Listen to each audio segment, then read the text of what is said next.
Boys and girls, ladies and gents, welcome to another episode of Clutch Conversations. It's your boy Mike. We back at you live one more again on the Thursday night. Oh man, can't talk tonight, man. I hope y'all feeling all right, man. I hope y'all talking better than me, but it's going down tonight, man. We got the homie Jason from Ancestral Royal Pythons in the building tonight, so you know it's going down. But first and foremost, man, let's run through a few things. Shout out to my lovely wife, Takar, for holding us down just in general, not just the comments, but just in life, man. I really appreciate it. Thank you for everything that you do. Y'all make sure y'all show us some love in the comments, man. Show her plenty love in the comments. Also, make sure you hit that like button, hit that subscribe button, and smash that notification bell so you can get notifications each and every time we drop a video. Make sure you go out there and check us out on the audio-only version of the podcast. Clutch Conversations is available on all major podcasting platforms. That's Google Podcasts, Apple Podcasts, Spotify, and more. So make sure to go out there and check us out on your favorite podcasting platform. And when you're out there, please be sure to follow, rate, and review. It really helps us out. We really appreciate the support. Also, make sure you support USARK and USARK Florida. The link for both organizations is in the description of the video. You know how we do. We always got to show love for USARK and USARK Florida. We need membership. We need donations. We need all the support we can get and give to these organizations that's help protecting our rights as reptile keepers. So definitely make sure you go out there, show some love, show some support. We really appreciate it. Really appreciate it. Also, speaking of appreciating stuff, appreciate the sponsors. We're going to kick this sponsor video. So shout out to the homie Shane. Shout out to the homie Justin.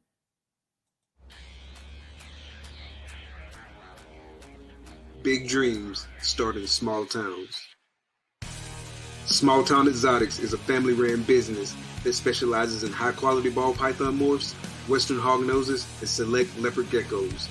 They are proud members of USARK, USARK Florida, and the Orient Society. Stay connected with Small Town Xotics on YouTube, Instagram, and Facebook. Witness their journey as they grow their business and showcase their animals to the world. Thank you, Small Town Xotics, for sponsoring the show.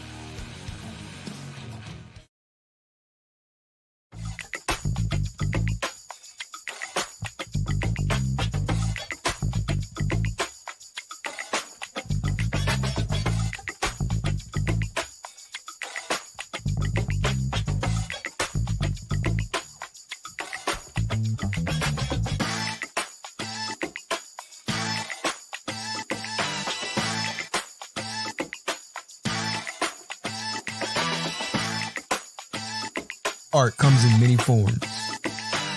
At Armless Angels, it comes to life. Shout out to the sponsors, man. Make sure y'all go out there and support them. Make sure you follow them on IG. Make sure you follow them on Morph Market. Go through Morph Market, slide through, see what they got. Make sure you show them some kind of support. Again, thank you, Shane. Thank you, Justin. Really appreciate y'all's support. Really appreciate y'all having faith and believing in the team. Let's see who we got in the comments.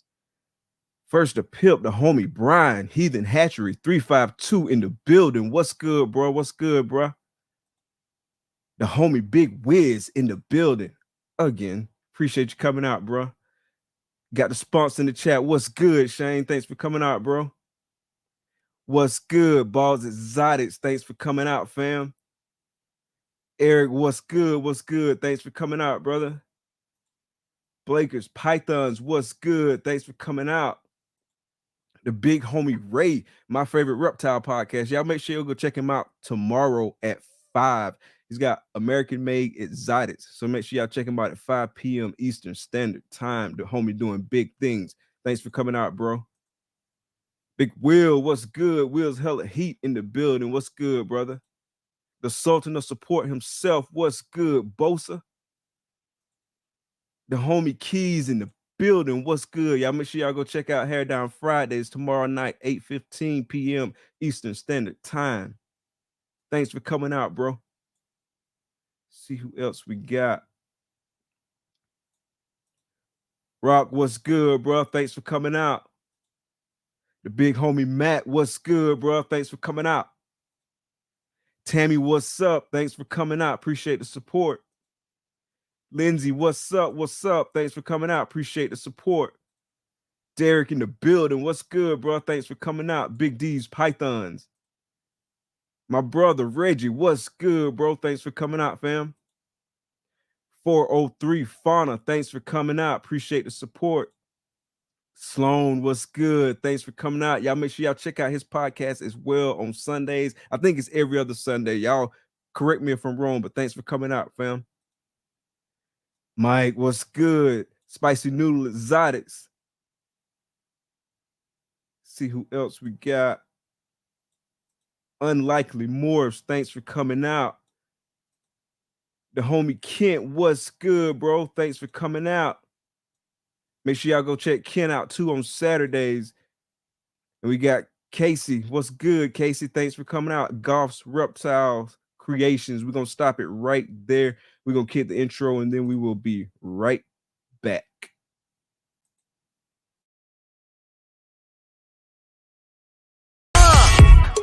Baby, won't you listen to me? I got that flavor. I know you're dying to feed. I ain't no dancer, just got some hip in my feet. Now throw your hands up. Ooh, you bring the lighter. I got the fuse. You make a fire. I'll add the fuel. Follow my lead. Just watch your shoes. Gotta turn the heat up. Spit this cool. Who you know who looking like this for real? Who you know who looking like this? Who you know who looking like this for real? Who you know who looking like this? Who you know who looking like this for real? Who you know who looking like this? Who you know who looking like this for real? Who you know who looking like this?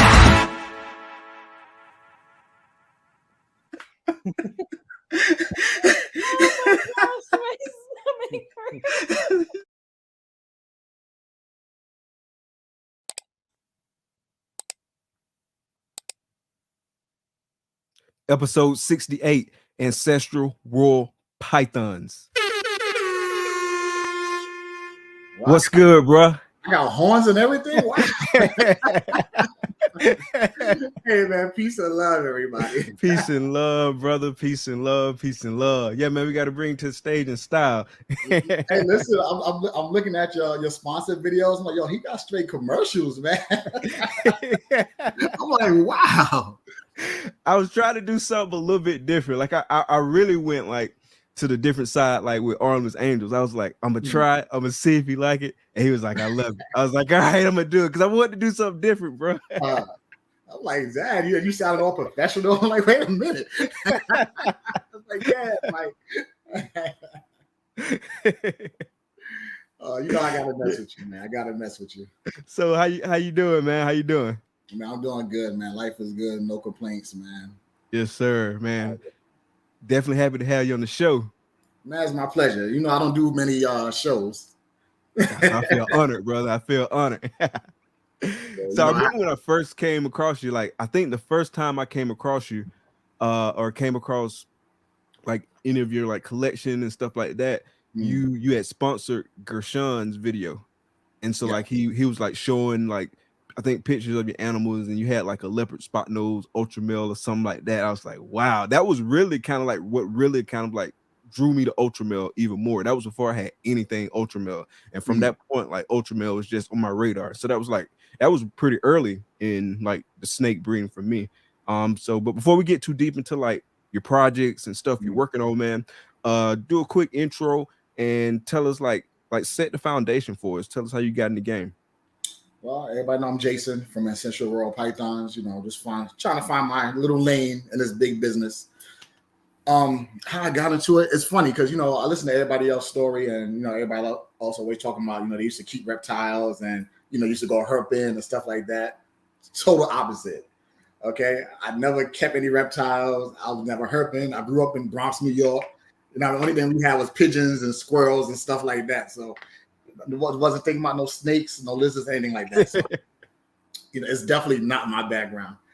I think like around it might have been like 2018. Mm-hmm. I was somewhere. I don't know where I was at. You know how you have the guys with the big snakes around their neck, and they let people come up and take pictures with those stuff like that. And I was just looking at the guy. I'm like, yo, that's crazy. He has a pet snake.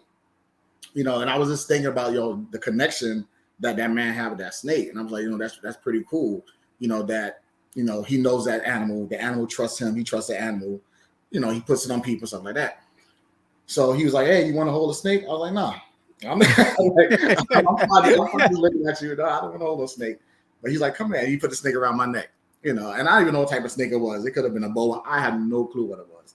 He put it around my neck. I was like, okay, you can take it off now. And that was it. But I think after that, I just kept thinking about it. I was like, yo, that's a pretty cool, pet to have. So I started researching pet snakes. And at that point, you're looking at the safest snake because, in your head, when you don't understand the animals, you think every snake bites. Yeah. Everything is aggressive. It's more fear-based. Yeah, 100%. So I just started researching pet snakes or what are the best pet snakes. That's why I came across ball pythons. So I'm on doing regular Google searches, and I see ball python, best pet snakes, or how big they get. Females get big, and this. I said, okay. So I said, I'll go get me a pet. Well, I did my research first. I think I researched maybe about, might have been like 3 or 4 months, just researching, looking at videos, how to keep it, everything. I went to a local pet store, and I was like, I'm here to buy a ball python. So the guy's like, cool. And the first drawer he opened up was an ultra male. Now at this point, I don't know nothing about genetics, nothing. And I was like, yeah, I want something like that. I said, you see how that he's like, well, this one's for sale, It's all right. So at that point, I put it on layaway. I think it was like $250. You know what I mean? so I gave him like $50 to hold it. That was that. Paid it off. But the funny thing was, I didn't understand how fast they grow. Okay. So by the time I went to pick it up, it was, it had some size on it. And, I was kind of nervous. Like, wait a minute, is the same snake? I was like, yes, it's the same snake. This ain't my snake. Yeah, and that was my, first experience, with an animal, bringing it home. And, I think I went through all the normal fears that people go through. I had it in a tank, and, it had the highs, the cool side, warm side, all that, I had the fear of taking it out the tank. Like once I put it in there, I would feed and stuff like that, but I always had the fear of taking it out. So I'm going online looking at how do you take a snake out of the tank. I'm naive to everything. So I came across something that said, just do it. Don't hesitate, just do it, because they can sense your fear. And that was my journey. I went through all that stuff, and that's how I started, man. And nice. That might have been like late 2018, early 2019. Okay. And so how long after that was it before you got additional snakes? After that one, I think I went to a reptile show, and I seen a guy with an all white snake around his neck inside the expo. I thought that's pretty cool. I said, oh, what is that? He was like, oh, that's a bell, blue eye Lucy. I was like, I want one of those. So I think I got a bell, like maybe a year, 6 months to a year later, I got a bell. Then after that, I got a pastel. I think I still have it, actually. Pastel pie. Okay. After that. Then after that, I bought a banana head pie. At that point, I started understanding the breeder aspect of it. You know what I mean? Like, okay, people are actually breeding. Like, people are making money off of this. Like, really? So, yeah. Okay.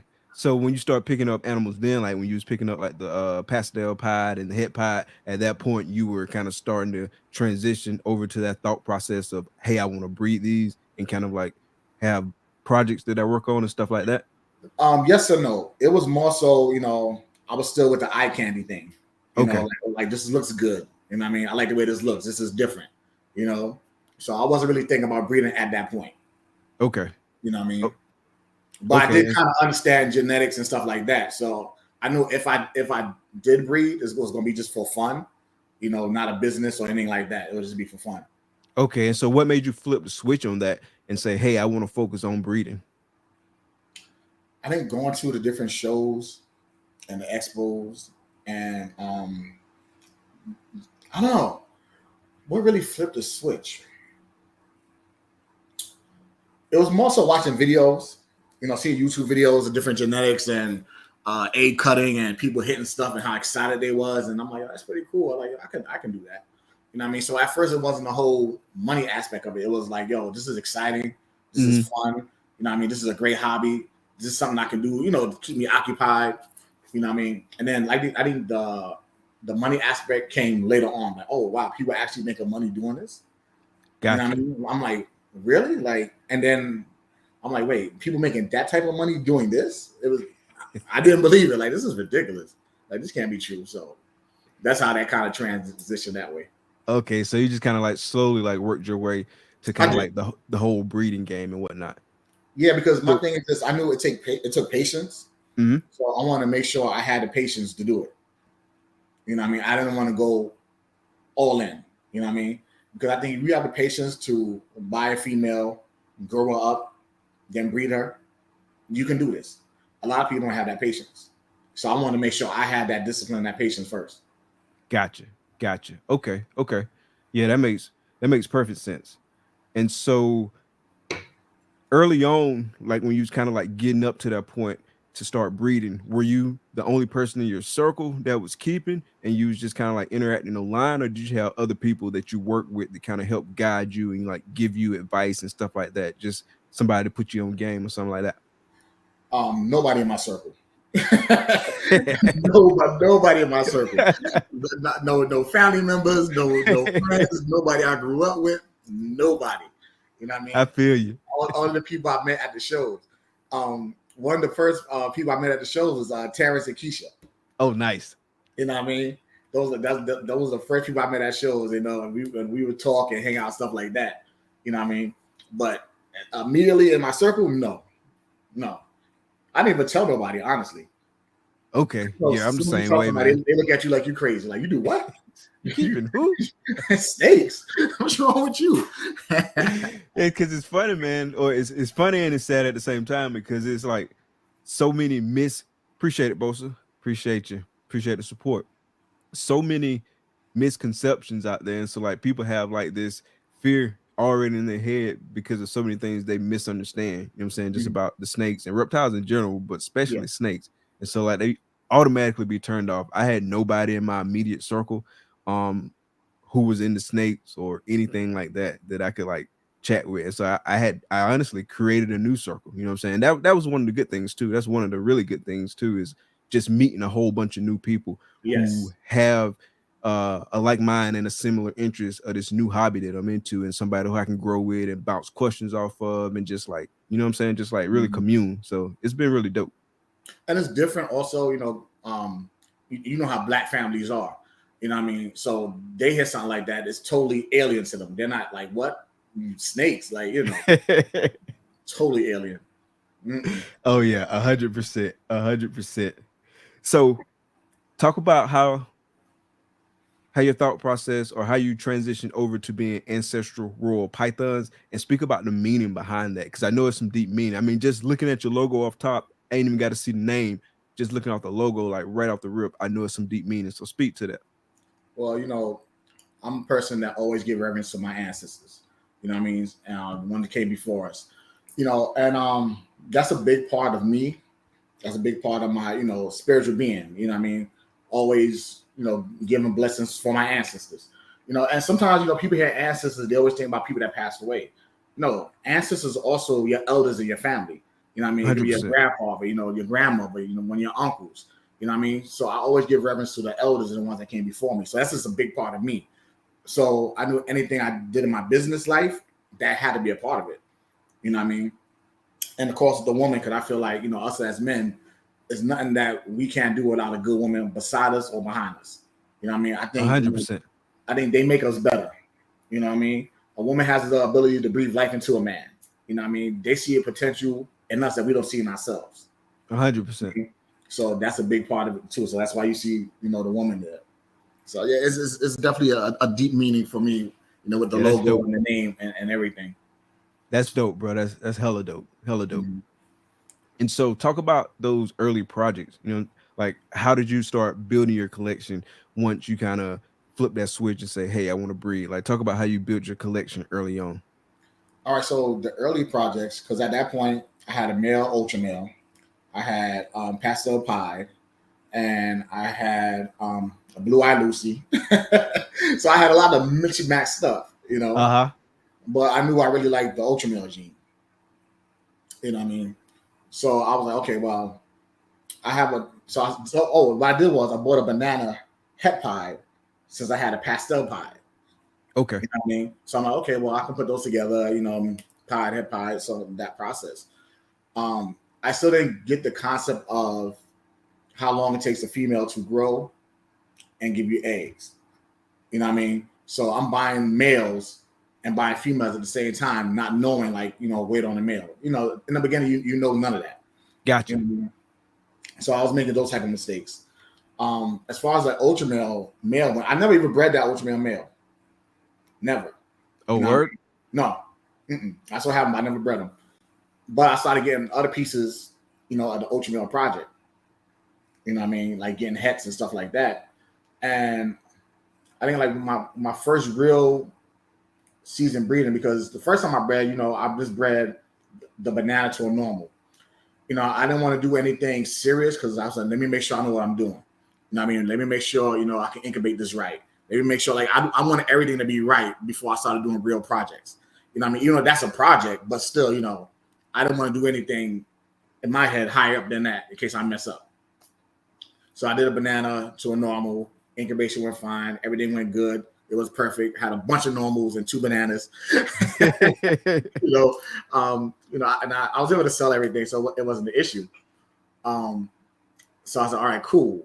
Now I can really do a project. And I think my first real project is when I hit at the time was the world's first. When I had the spot nose, leopard, inchy, pastel, ultra male. Okay.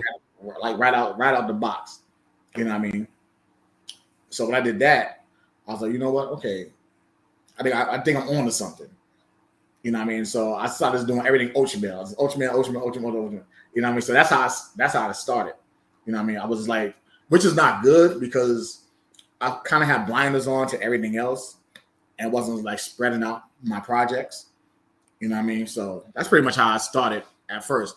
But I think the biggest thing was switching from a collector mindset to a hobbyist mindset to a breeder's mindset.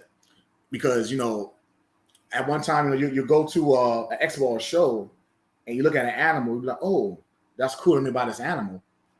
But I have the ingredients at home to make that animal. You know what I mean? So I never, it took me a while to click into the breeder aspect and get out of the collector and hobby aspect of it. You know what I mean? So I had to start saying like, yo, why are you buying that when you can create that? You know what I mean? So that was a transition in itself by it, on its own. 100%. Yeah, that makes perfect sense. And so let's talk about your ultra male projects for a little bit. So which route are you trying to take ultra male? Like what you're working with now, and what's some long-term plans that you don't mind sharing in terms of where you're trying to take the ultra male project? Okay.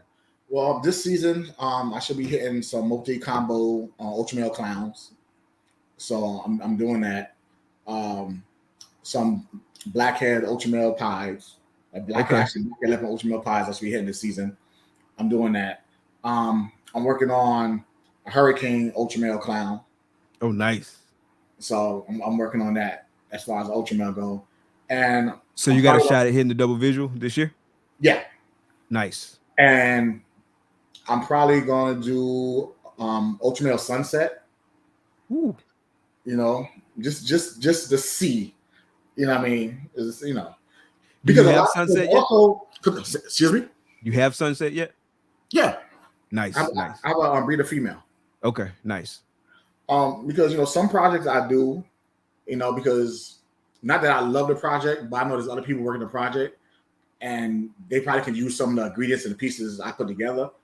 because sometimes I want to use projects like that to fund other projects I'm really into. You know what I mean? Yeah. So, because I'm also really right now, I'm excited about puzzle. Like as much as I love Oatmeal, I'm super excited about puzzle right now. Are you working with puzzle yet? Yes. Okay. So what all recesses are you working with? Clown, Pie, Oatmeal, Puzzle, Desert Ghosts. What else? Lavender Albino. Is there anything else I'm missing? I think that may be it as far as recessive go. Oh, Sunset. Yeah. And so you say you work in terms of like double recessives. You gonna work Sunset, Ultramel. I know you, Ultramel, Clown. Mm-hmm. What else did you say? Ultramel Pie. I'm also trying to do hypo puzzle stuff. But really, I'm doing hypo DG puzzle stuff. That's okay, nice. That's what I'm excited about. Nice. I'm very excited about those projects there. Yeah. That's a nice project, like 100%. Yeah, it's like I don't know, puzzle and hypo. I just love it. Then with DG, I'm excited about that. You know. Yeah, I wasn't even like big on puzzle until probably like the last 3 months or so, 4 months, something like that. Like I just been seeing more and more stuff that catches my eye. But I'm trying to like, for at least for right now, like kind of chill on bringing in more recessives because I got what 5, 6 or something right now, and so obviously the more recessives you work, because I want to I don't want to just like work the project, like I want to work the project, you know what I mean? And so like I don't want to like just kind of like dibble dabble, and spread myself too thin. Like I want to have the animals that I need and be able to like put the resources and the time and like just all that go into like really like leveraging the project as much as I can do.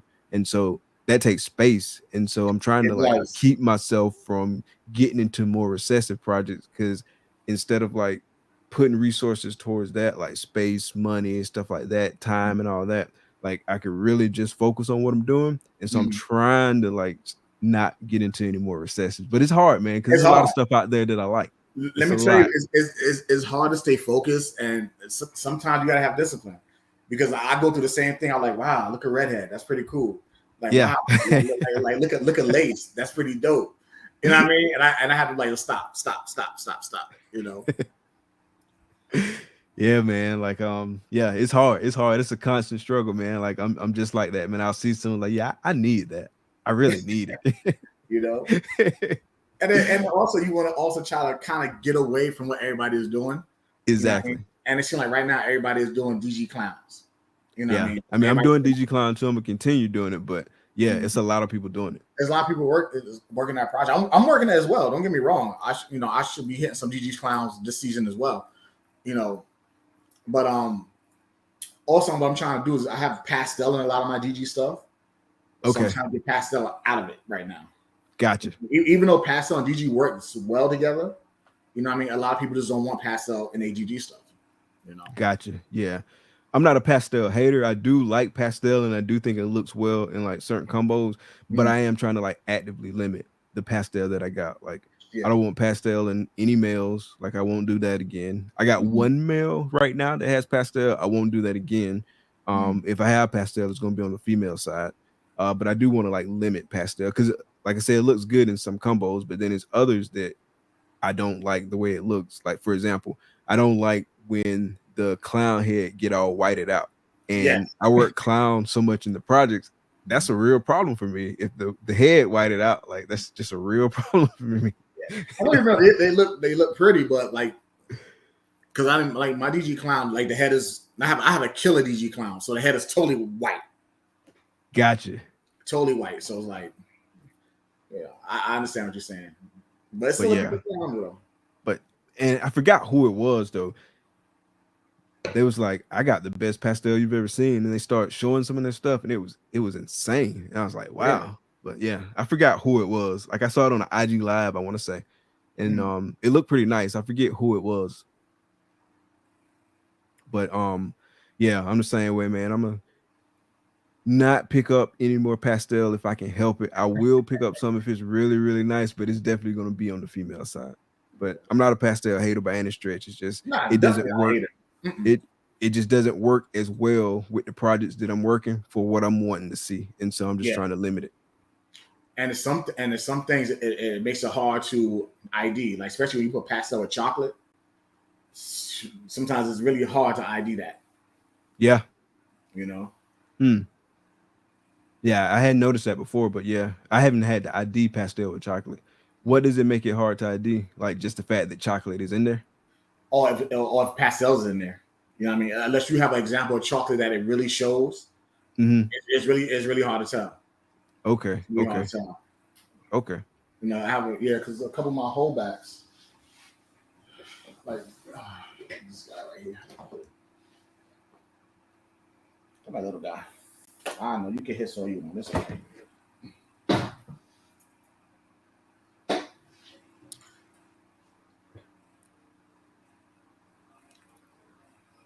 So this is a pastel chocolate, you know what I mean? Allegedly, double head DG pie.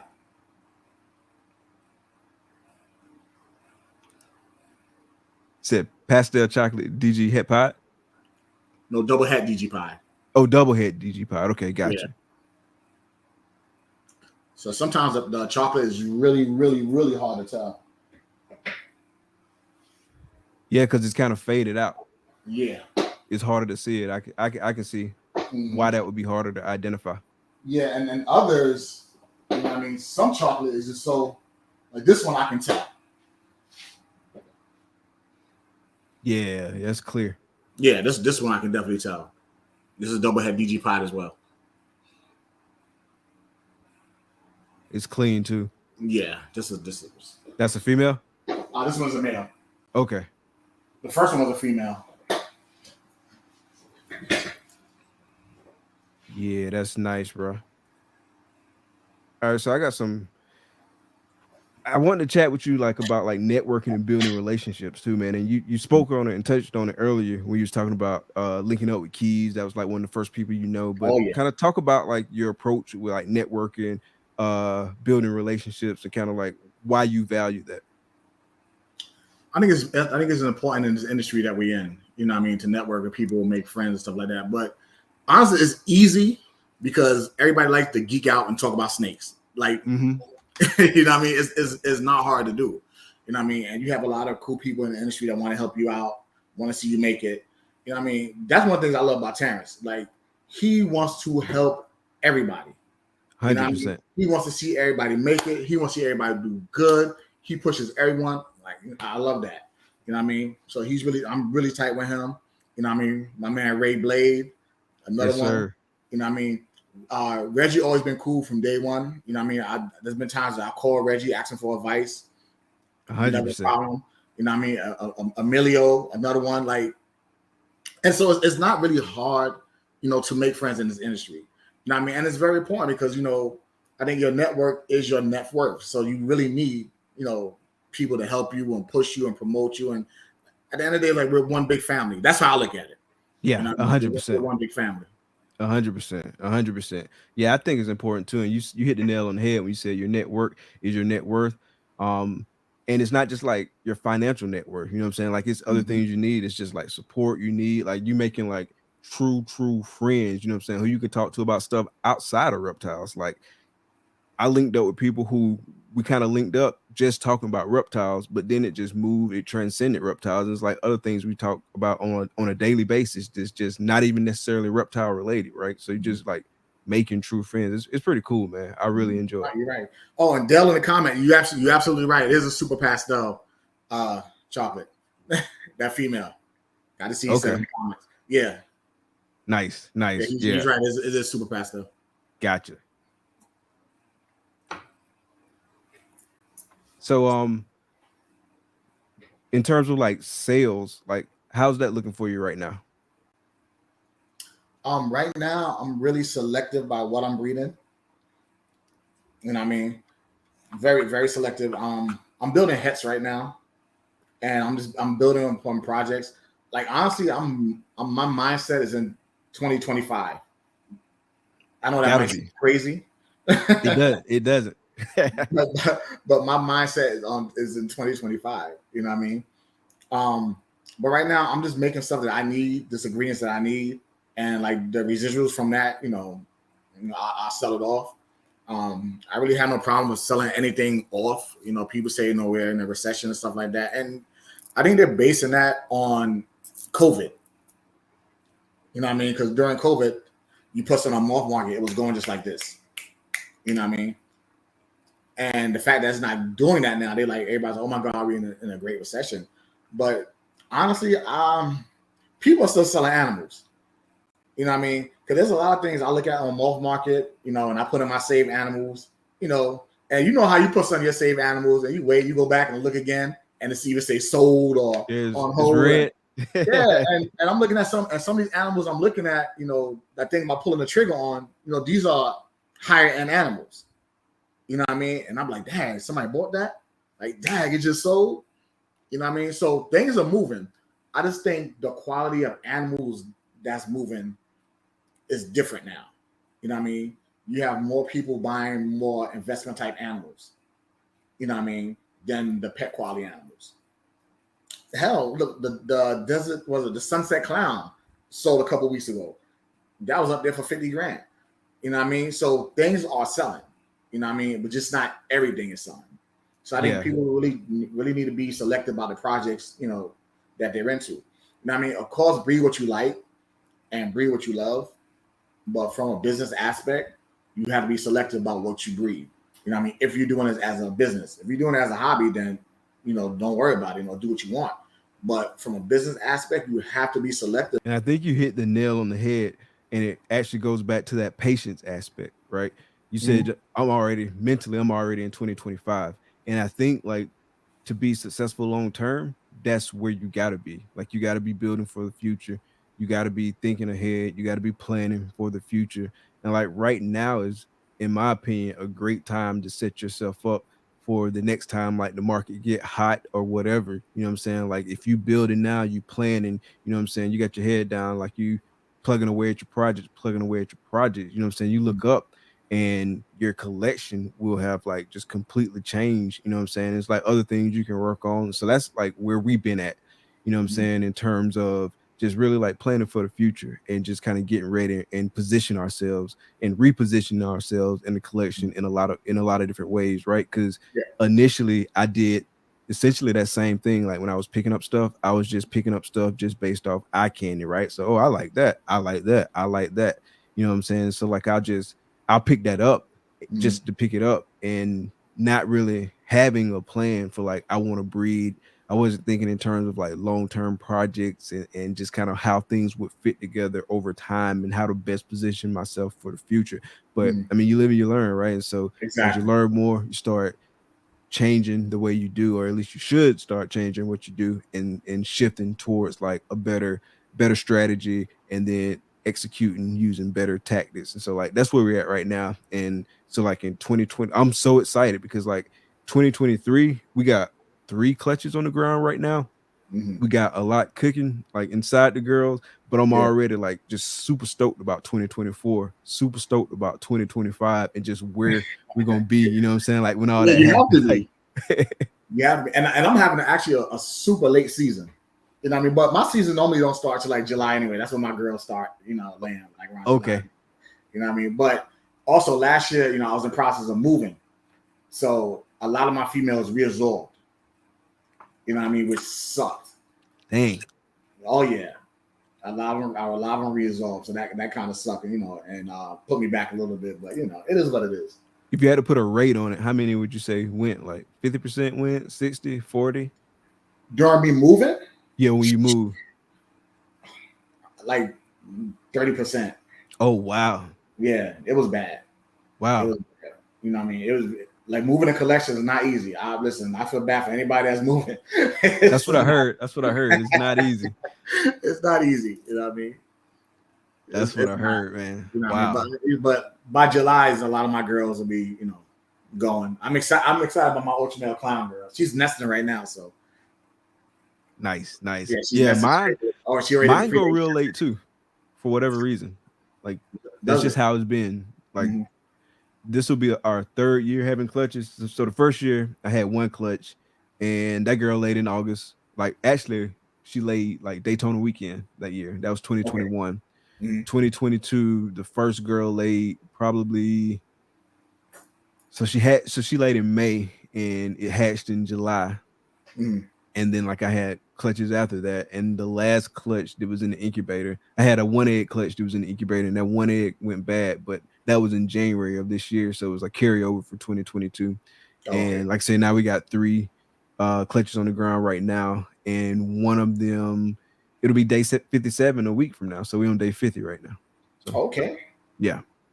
So what project you most excited about this season? DG Clown.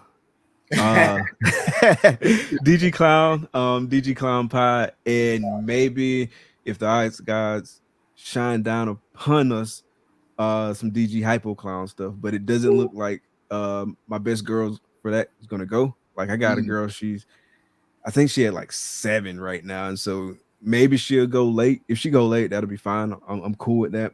And then I got some shots at some nice double head ultra male clown stuff. So looking forward to that as well. But yeah, definitely I got an inchy leopard yellow belly DG head clown male who been putting in some good work. And he just, man, he a soldier, bro. Like he's put on 200 pounds. Maybe not pounds. Like he a soldier, bro, for real. Like, he a grown man. You sure that's a bull python you talking about? He lock it up with everything. But nah, 200 grams. This season, he went off food like one time for maybe 2, maybe 3 weeks. I don't know something about then DG he went males. right back on it. I have a DG male that's like that. He's a champ. Like he locks with everything. And he has some good size in him, but he locks. You know, he's not, they always say, you don't want your males to get too big because they get lazy. Nah. Not this one. He stay at it. Yeah, he been locking. He been doing good work for me. So we'll see. I haven't had none of his clutches hit the ground yet. I got a girl in there. She's probably like 10, maybe 2 weeks after her pre-lay shed. That'll be his first clutch to hit the ground. So hoping everything goes well with that. And like some of his other clutches will be later this year, but yeah, definitely looking forward to seeing what that guy produces. I'm loving that male. Like like I said, he's a soldier. 200 pounds. A grown man. You and your anaconda. Grown man. And he been locking good, and I'm pairing him actually this weekend with my clown pod female too. So hopefully I get some nice visual combos. This double head DG pod that'll be dope. So yeah. And I'm also working on Mandarin and my puzzle stuff. Nice. Where'd you pick up your Mandarin from? From TJ, of course. Nice. Yeah. That's what I assumed. There's nobody else out there I would buy Mandarin from. And this is not no hit on nobody else. But to me, his NR Mandarin is hands down the best. Oh yeah. Hands down. There's something different. Let me see where he at. See, this is feeding day, so everybody's looking for food right now. So everybody trying to tag me.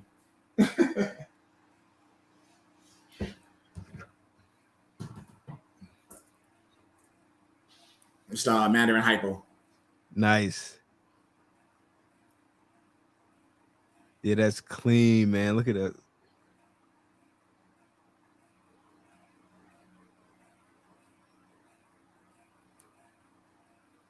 So what plans you got for that? He's going to my puzzle females. Puzzle? Yeah. Okay. You know what I mean? Because I'm trying to do a hypo puzzle, but I want to get Mandarin in as well. Okay. Then I have another puzzle male that's going to DG hypo females, so then I can run both of those together. So they have the Mandarin puzzle DG hypo. That's gonna be dope, man. Like he's super clean. Thanks. Yeah. So what would you say are some like key characteristics that make people successful in this industry? I think the key is being open to talk to people. You know what I mean? Like communicate. You know what I mean? I go to a lot of shows and I walk to people's tables and some of them just sitting at their table like this. Don't say nothing. And you'll be sitting there looking at their display. They don't say, hey, how you doing? If you need anything, just let me know. They're just like this. I seen guys that, on their phone like this, like at their table. It's like, come on. I think you have to have an outgoing personality. You know what I mean? You have to be willing to learn. You definitely have to have patience. You know what I mean? Oh yeah. 100%. If you don't have patience, this is not for you. I mean, as far as hobby, business is not for you. I think patience is key. You know what I mean? And willing to help. You know what I mean? I think that's the big thing. Like willing to help new people that comes into this hobby because you have a lot of guys, they see somebody new, they don't want to answer their basic questions, they don't want to say anything to them. I think the more people that we have in this hobby that's enthused about it, the better it is for everybody. You know what I mean? 100%. So you have to have that mindset, like, let me help them out. Let me answer the questions because I was that person one time. You know what I mean? Asking questions. I didn't understand genetics. And, I remember this lady from Family Reptiles. You know what I mean? She sat there with me and explained everything to me. Like, what genetics are. And you put recessive and the codom. And she actually took a piece of paper. She was vending at a show. And she actually took a piece of paper and like wrote down and like made boxes and a little diagram. Like, okay, this is a recessive. And I still have that paper to this day. I said, I'm gonna frame that paper and put it in my snake room. But, but it's things like that made me like, oh, wow, because, I could look at her, she could look at me and just walked away. Like, you know what I mean? But she made me want to be in this industry. I'm like, wow, everybody that's nice and everybody that's helpful. So I think that's a key thing. You know what I mean? Willing to help somebody that don't know. You know what I mean? And to me, it's no such thing as a stupid question. Absolutely. That's how I look at it. You know what I mean? Absolutely. If you have a question, then there's value in your question. Absolutely, 100%. And then like the opposite of what happened with you, like with her helping you and like turning you on more to the hobby, like the opposite can happen when you close minded and you don't want to help people. You can turn them off. And like you said, man, you turning people away from the hobby. Well, you turning potential customers away. You turning people who could have done something really nice once they got the hang of it. Like you're not helping the hobby like at all. So why wouldn't you want to progress it? I think another thing too is resilience, right? You got to be resilient because you're gonna take some gut punches. Because, like, for example, in your case, moving only 30% of your girls going. Like you could have been like, man, this ain't for me. This ain't for me. You know what I'm saying? Mm-hmm. But you got to have resilience. You got to be willing, you know what I'm saying, to bounce back and stick it through the tough times. Mm-hmm. And it's going to be tough times. You know what I mean? You're going to get females that resolve. You know what I mean? You're going to get slugs. You know you'll get eggs with deformities. You know what I mean? That's part of this business. You know what I mean? It's part of this business. Gotcha. So speaking of slugs, that's a touchy subject for me because of the end of my last season. Oh, my bad. I'm just playing. It's not touchy because but it was a learning experience, if anything, right? And so like I changed some stuff that I'm doing this year, and so hopefully that pays dividends, like in terms of my temps. Because I think for me, what caused all the slugs that I had towards the end of the season was temps. So have you had issues with like a whole bunch of slugs? And if so, were you able to isolate what the issue was and fix it? Knock on wood, I haven't. I haven't had an issue with slugs. I may have gotten maybe one slug, and that's it. You know nice. I mean? That's what's up, bro. I'm the type, like, once I put the eggs in the incubator, I'm not messing with them. I'm not peeking at nothing. I'm not looking at, if I don't have to open the incubator door, I'm not opening it. I leave it alone. Maybe like a week before they're supposed to pip, I'll take the shrink wrap paper off of it. You know what I mean? Just some of that moisture out and let it breathe and then put it back in the incubator. Yeah, Billy call it burping it. That's what he call it. So I'll be burping the hell out of them. I ain't gonna lie, but I leave it alone. You know what I mean? I just leave it alone. That's it, burping it. That's only Billy was come up with something like that. He's like, yeah, man, you gotta take it out, take the wrap off it and burp it, and then just put it back in there and leave it alone. You with your egg. Hey man, listen. Whatever turns them on, I ain't gonna say. Hey, judgment-free zone, man. Yes, sir. But yeah, so what are your temps like? Like, how you keeping your snakes in terms of temperature? Incubator, as you just say, at 89. Okay. You know, right now my temps is on 89, 90. You know, Okay. I mean? I'm not somebody that play with my temps. You know, what I mean, I'm only keep it where it is. I usually try to adjust the temperature in the room. You know, because we're in Florida, so it get hot, it get humid. You know, what I mean, so I just try to make sure I have air circulating, stuff like that. You know, Gotcha. I'm kind of old school with it. I don't change things. I don't adjust things. It is what it is. My animals, I do things based on the animals. If the animals react positive to what I'm doing, then it's their show. It's what they want. You know what I mean? It's not about what I want, how I feel, what I think. You know what I mean? If they're happy and they're eating and they're responding and the sheds are perfect, that's it. You know what I mean? That's it. Yeah, that's off the animals. As far as like the temps go, I don't adjust mine either per se. Like I did drop my temps like overall, just to kind of try to alleviate that slug issue. But as far as like dropping it at night or dropping it at a specific time of the season and stuff like that, I don't do nothing like that, or at least I haven't at this point. Like I just keep it consistent. He said he look at his eggs every day through the glass. Hey, listen, I do that, but I don't open that door. But I'm like this. Yeah, I definitely don't open that door. I look at that thermometer. I look at that every time I walk by it. Yeah, every single time, like without fail. Oh yeah. It don't matter what time it is. It don't matter if I'm in a hurry. It don't matter if I got all day. I'm looking at it every single time. It's like Christmas. It's just like Christmas, man. And the great part is that feeling never goes away. Oh yeah. Like waiting for them to pip, or I don't know if you're an egg cutter. Do you cut or do you wait for them to pip? I cut. Yeah, I cut as well. Yeah. I used to wait for one to pip, then cut. You know what I mean? In the beginning, that's what I did. You know what I mean? I wait for one to pip, then I cut. Now, I'm cutting. Like I want to know. Yeah. I cut too. I cut. I thought about waiting for one to pip before I cut, and I may have, like, sometimes, like there has been times where they pip before I actually cut. And by and large though, I just go ahead and cut. Like day 57, like I'm looking at the Husbandry Pro, waiting for that green bar to get to the end. Shout out to Husbandry Pro. That green bar get to the end is I don't blame you. You ain't wrong. You're not wrong. Like it's time. Yeah, I can't wait. Next Thursday after the show, I'm cutting. I know that's right. I know that's right.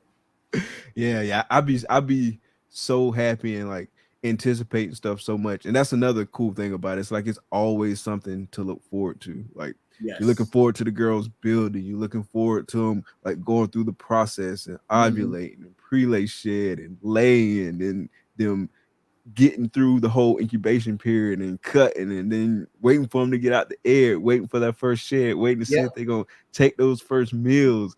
You waiting to see what sex ratio you're gonna get. It's just waiting to see what process. It's just so much stuff. Like it's always something to look forward to. No, you have to love it, man. Sometimes I look forward to coming in the snake room. You know what I mean? Just look at the animals and the cleaning day, I'm just enjoying like watching the animals and I'm cleaning and stuff like that. So, it never gets old. Oh, absolutely. So you touched on it a little bit, but let's talk about it a little bit more. So how do you think the industry is going to evolve, let's say over the next 5 to 10 years? Like what's kind of like, if you're looking in the crystal ball, like what you're saying? I think the industry is going to be fine. I think it's going to get stronger. I think it's going to grow. I think it's going to be a lot of earning potential for a lot of people. You know what I mean? I think it's going to be just fine. I think the ball python industry is like any other industry. You know what I mean? If you look at the stock market, there's certain times that the stock market, stocks are low. You know what I mean? But I feel when things like that happen, you have to position yourself. Perfect example, during COVID, stocks was dirt cheap. Like you can get like Carnival Cruise, you know, for like $2 a share. You know what I mean? Like everything was so cheap. You know what I mean? Those people who took advantage of that now sitting pretty. You know what I mean? Because everything shot back up. I think the ball python is the same way. Like right now, things is bubbling low. You know what I mean? So this is time to get into the projects you want to get into, buy the keys you want to buy. You know what I mean? Stop building the stuff you want to build. Because then when you get up, you have everything ready. You have what you need. You have your double recessives, your triple recessive. You have your heads. You have everything you want during a time that is going to flourish. Because it's going to flourish. Even the real estate market is the same thing. You know what I mean? At a certain point, real estate goes low, and then everything like, oh, my house is not worth anything. I'm losing equity. Then you look again, and the market's sky high. Interest rates are sky high. So, come on, life, this is not new under the sun. You know what I mean? Everything is connected. So I feel the ball python industry is the same exact way. You know what I mean? It's going to get back up. I don't see anything happening in the future that's going to topple the industry. It's going to take away from. I think we're going to be fine. Of course, people are going to panic. You know what I mean? I say don't panic. You know what I mean? Don't panic. Don't worry. If you have to produce less, then produce less. You know what I mean? If we have females that you shouldn't breed and just take a year off, then do that. You know what I mean? Don't put yourself in a position where, you know, you can't feed the animal or maintain the animal. But I say definitely 100%. Take advantage of what's going on right now. 100%. It's definitely a buyer's market. Oh, yeah. Definitely. 100%. 100%. So do you see any like trends and developments? I know one that we touch on a lot here on the show is like genetic testing, but do you see anything like outside of that it's going to kind of be game changing for the industry? Besides genetic testing, I don't see how they can outdo that. You know what I mean? Wow. It's dope. Unless they do something where you can determine the outcome of the sex. You know what I mean? But other than that, like I hope not. I hope not, to be honest, man. Either. You know, I really hope not. But I don't see anything that's beating genetic testing at this point. I just want them to do more genes. Like I want them to do desert goats, definitely. You know, I'm waiting on that desert ghost test. Well, they got one. Do they? Yeah. I think it's like at 85% right now. Okay. So versus the 99, but it's like they should pay me for saying this, but it's, if I'm not mistaken, it's available exclusively through Clutch. Nice. Okay. They should pay you for saying that. Wait a minute. Now. They should pay you for saying that. You said it so eloquently. Exclusively. I'm like, damn, another commercial. You're missing your calling, man. You're missing your calling. But yeah, so and then they just released it's an elimination test. I don't know if I understand like the science behind that. Somebody smarter than me has to explain that piece of it, but it is an elimination test. Okay. But that's only like 3 weeks old or something like that. Oh, okay. G Stripe is out there now. Black Pastel and Inchy is out there now. I think that came out like this week, if I'm not mistaken. Okay. So Tommy says negative results are 100%, positive results are not. Are the positive results 85%? And that's where the 85% coming from? Must be. That's interesting. See, I didn't know that. Yeah. I didn't know that. I haven't sent anything out for genetic testing yet. Okay. You know I mean? I haven't either. I got some sheds in the bag, but I haven't sent anything out. Mm-hmm. But yeah, I'm definitely. I think genetic testing is cool, but I also still want the feeling of not knowing. You know what I mean? I enjoy that as well. You know, now it's different if it's like a pos head. That's different, but I enjoy the feeling of not knowing sometimes. Gotcha. Okay, she said yes. That's the 85%. So I learned something new. I appreciate you explaining that to me. Yeah, definitely. But I'll probably test some animals for this upcoming season because I got a confusion hit Batman that I put to an ultra male female, and so it'll be pos head clown, and so I want to test some of those. Hopefully, like any confusion combos, especially like a female, I'm gonna get her tested or get the shed tested. I see you dabbling a lot of ultra male stuff now. Yeah. Oh yeah. And you keep it on the low. You keep it on the low. Wow. Yeah, I've been dibbling and dabbling in the ultra male world. Yeah. So what do you feel about the Monarch? I like Monarch. Don't get me wrong. I'm not a Monarch hater. But I'm an ultra male guy. I like that better. It was the first one I was on. I've always liked it better though. I'm not a Monarch hater. I know some people like either or, but I do appreciate like the stuff that Monarch does. But ultra male is the project that I enjoy. So I feel the same I'm way. ultra male. I think Monarch is great. I think it looks good. It's very clean. I don't know. Sometimes a Monarch reminds me of a Desert Ghost pastel ultra male, like a plain Monarch ultra male, like a plain Monarch. You know. So I have nothing against Monarch, but I love the colors that ultra male brings. You know what I mean? Oh yeah. Hopefully, if my mail is right, I should hit that project pretty hot and heavy next season. Oh, okay. Yeah. So hopefully, I mean, he doing good now. He eating good. He got good size on him. He should be like well above size for next year. Especially like that's kind of like one of the good things about my girls going late is like I feel like I can get like a male early in the season, and then he'll be ready. And I ain't got to worry about it. But yeah, so sometimes I plan on hitting that project hot and heavy next year. I mean, yeah, next season. Say what now? I said sometimes get those males started is hard. Yeah. It's hard, man. Yeah. Sometimes they're sitting in the corner. I'm like, oh man, come on. I got one of those. I don't even know what I'm gonna do with him. Like, to be honest, like I feel like by the time this dude is ready, I'm not gonna need him for the project anymore. It's a Cypress Spectre double head hypo clown. But I feel like honestly, by the time he's ready, I'm not gonna need him for the project anymore. Like he just sit in the corner like he don't want nothing. Like, and it'd be wild too because like the girl, like she be ready. Like I could hear like wave swaying her tail, like she like going around the tub, like sitting it up and all that stuff. But like he'll sit right over there. Like I don't know why she doing all that because I ain't trying to mess with her. I had a fire yellow belly clown. He was just like that. He didn't want to. He did not want to do anything. He'll sit in that corner. Yeah, man. Actually, he just started locking. He just started locking. Yeah, fire yellow belly clown. I put him to my chocolate GHI female. Gotcha. Yeah, because I like the chocolate clown project. Oh yeah. You know what I mean? So I'm trying to do some. I'm trying to have some fire. She should lay this soon too, so I can have some fire yellow bellies, GHI chocolate head clowns. Oh, that'll be nice, bro. That'll be real nice. Yeah, I don't think I'm gonna sell them. Say again. There's something about that chocolate clown and that thick dorsal going down the back. I just like the way they look. Yeah. I picked up a nice chocolate leopard clown female from Justin from Armless Angels. Yeah, she's beautiful. She is beautiful. But yeah, I don't know what I'm gonna do with that guy. Like, I don't want to sell him because I do want Cypress and Spectre in the Hypo Clown project. But I'm like, bro, you got to do something. You got to do something.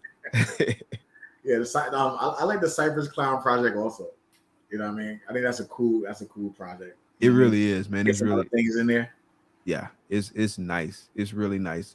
I don't know if you saw some of the stuff that he produced last year, like Cypress Clown stuff. Like, it was crazy. I picked up a hit girl from him. She was a Cypress, red stripe, leopard, yellow belly, hit clown female. Like, she just looked insane.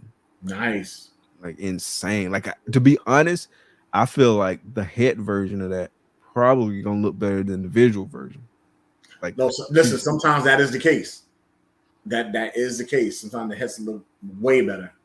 Like, she got this nice thick dorsal stripe going down the back. Like, you got the Cypress and you got the red stripe interacting the way they do, and then the yellow belly making it pop, and then like the leopard in there like jumbling up like with all the other genes interacting. Like, it just looked crazy. Like, she got this nice head stamp. Like, she is beautiful. Wow.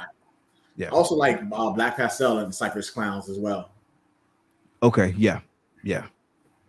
Do you like cinnamon? I don't have it in my collection. I do like it. Okay. But I don't have cinnamon. I don't have vanilla.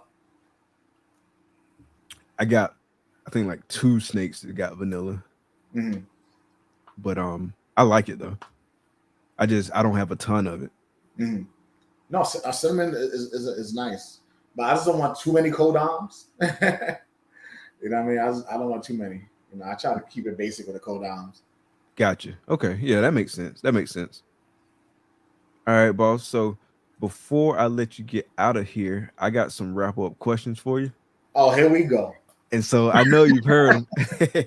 Here we go. This first one, I'm gonna tell you, it might be a hard one, it might not. Right. Okay. So I'll let you be the judge of that. But like I'm thinking gonna back, tell you about yourself.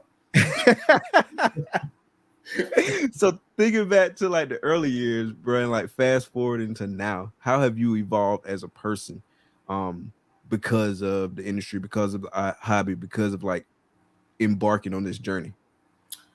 I grew as far as patience go. You know what I mean? Okay. I really learned and developed patience. I think I also grew by like because I'm an introvert. You know what I mean? So it forced me not to be that way. You know what I mean? To talk to people more. You know what I mean? Do things like this. You know, so the hobby has done that for me. You know what I mean? I have to say that. And I think growth is important. You know what I mean? Because if you're not growing, you're dying. You know what I mean? And I think every day we should do something to better ourselves. You know what I mean? To grow, to learn something. I don't care if it's reading a book or, you know what I mean, studying something different. Like you should try to grow yourself every day in some aspect. You know what I mean? No matter what it is. Because like I said, if you're not growing, you're dying. 100%, 100%. So are there any specific like inflection points that you can think back to over the years that you can kind of like point to as like this was a key driver in that development? I think I will have to say, I don't think I can pinpoint one certain point because I'm not a type of person that one thing can happen and it's like, oh, okay. You know what I mean? For me, it has to be always like a series of things, Mm-hmm. you know what I mean? Or a series of changes around me, you know what I mean? So I will say just going through the journey of going from a collector, you know what I mean, to a hobbyist, you know what I mean, to developing a business, you know what I mean? So I think all of those different aspects and different changes, you know what I mean, was a point for me through my journey. You know what I mean? So I can't just say one thing. I think it was like a series of things. I think everything's Gotcha. cool science, you know? 100%, 100%. All right. So I got some random questions for you too. All right. Mm-hmm. So if you could live anywhere in the world, where would it be and why? If I can live anywhere in the world, I won't say live, I'll say visit. Because there's places I would like to visit that I've never been before. I don't know if I want to live, but I would love to visit Africa. Okay. What part? Ghana. Okay. I love to visit Egypt. You know what I mean? Because you know I would love to visit those places, but I don't want to say live because I never experienced it. You know what I mean? Why do you want to visit them? Because I always want to visit the homeland. You know what I mean? The Mm-hmm. point blank. You know what I mean? Like who doesn't want to see their homeland roots where everything started? So to me, that's very important. 100%, 100%. All right. And so if you won $10 million tomorrow, how would you use it? $10 million tomorrow. How would I use it? You know, when I was younger, my mother used to always say, you know, she wanted to open up like a soup kitchen and feed the less fortunate people. You know what I mean? So I would definitely do that. You know what I mean? I would open up, you know, she always called it soup kitchens, you know, she's old school. You know what I mean? But I think I would open up facilities where, you know, less fortunate people, you know, can eat and have a meal and stuff like that, because that's something my mother always said. So that's one thing I would do. The next thing I would do, I would build community centers. You know what I mean? You know, in neighborhoods for kids. You know what I mean? These days, kids don't understand basic things like, you know, credit, you know, the business aspect, you know, just certain trades, you know. So I would want community center for kids just to learn things.